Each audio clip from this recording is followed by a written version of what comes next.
Hi there! I'm just your average mom of this family of 3, soon to be 4, and today is a special day because I'm feeding my family their favorite breakfast for the last time. That's because these foods are doing more harm than we realize, and someone's got to look out for my family's future. And the culprit, believe it or not, is refined flour. That's right.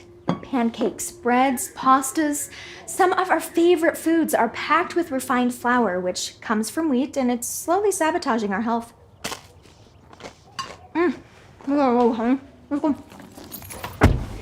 For thousands of years, wheat was whole and a healthy staple of our diet. It was fresh and packed with nutrients like protein, fiber, antioxidants, and vitamins.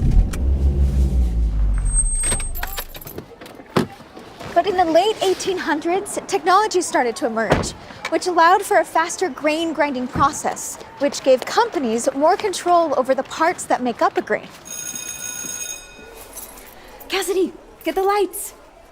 Companies could now separate the parts of the grain, allowing them to produce refined flour, better known as white flour, at a much lower cost, instead of selling and producing the more costly whole wheat flour.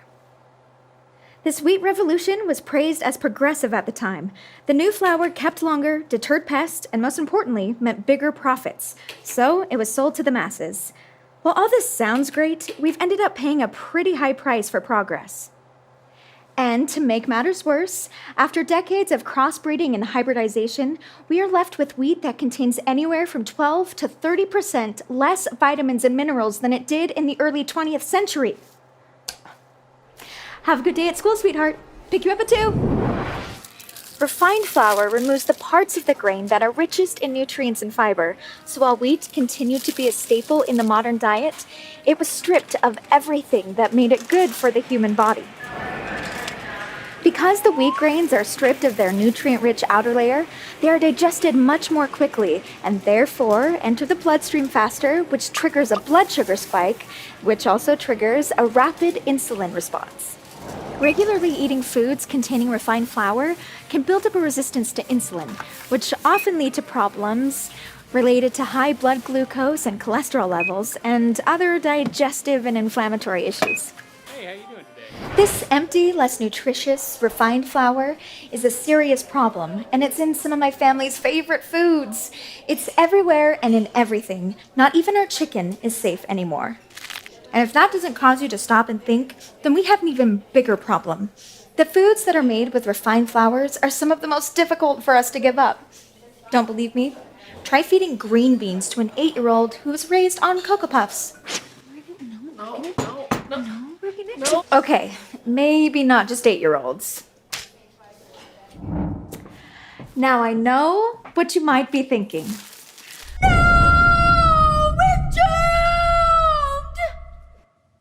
And that's understandable. It's nearly impossible in today's world to completely avoid refined flour. But thankfully, it's still possible to give your body the nutrients it needs. One way to combat the negative effects of refined flour is with fiber. Soluble fiber can help slow the body's breakdown of refined grains and the absorption of sugar, helping the body maintain healthy blood sugar control. And speaking of control, fiber increases the feeling of satiety, making it easier to say no to that donut or that candy bar or those supersized fries. Unicity Balance is a great way to get the fiber you need. It's nearly 4 times as soluble as normal fiber, and the more soluble the fiber, the more impact it has on your blood sugar. Combined with healthier nutrition and less sugar consumption, Balance can significantly change the amount of insulin in your blood, enabling your body to burn more fat and live healthier. Plus, it tastes like orange creamsicle. Yum! So the next time you're craving that pastry, bread, or cereal, try looking to cleaner sources of whole grains. And little by little, we can ensure our children enjoy a happier and healthier life. Let's dig in.